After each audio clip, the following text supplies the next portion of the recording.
પાકિસ્તાની કલોલના છત્રાલમાં એક સગીરાને યુવક ભગાડી ગયો હતો. ઉત્તર પ્રદેશનો મૂળનો આ યુવક હતો અને આ કેસમાં હવે મોટો ખુલાસો થયો છે. પહેલા એનું મુંબઈ લોકેશન સામે આવ્યું હતું, ત્યારબાદ ઉત્તર પ્રદેશ લોકેશન સામે આવ્યું હતું. સતત પોલીસ આ આરોપીની તપાસમાં હતી. સગીરાને ભગાડી જનાર આ યુવકની શોધખોળમાં લાગી હતી અને આખરે એ રફી અલી નામનો પાડોશી યુવક જે સગીરાને ભગાડી ગયો હતો તે ઝડપાઈ ગયો છે. યુપીના સુલતાનપુરથી આરોપીને ઝડપી પાડવામાં આવ્યો છે અને લવ જિહાદ પર ગાંધીનગર એસપી રવિ તેજા શેટ્ટીએ નિવેદન આપ્યું છે કે આ વ્યક્તિ સગીરાને ભગાડી ગયો હતો એટલે પોક્સો એક્ટ સહિતના ગુના પણ દાખલ કરવામાં આવશે અને કડકમાં કડક કાર્યવાહી તેની સામે કરાશે.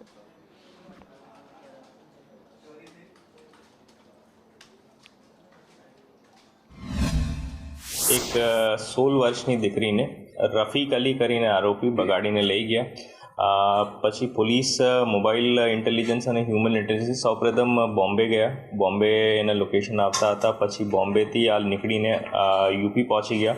તો પોલીસ પણ પાછળ ઉત્તર પ્રદેશ ગયા અને સુલતાનપુરમાંથી આરોપી અને દીકરીને પાછળ લઈ આવ્યા. પ્રેમ સંબંધ બંને વચ્ચે થયો અને આરોપી છોકરીને લલચાવીને ભાગી ગયા.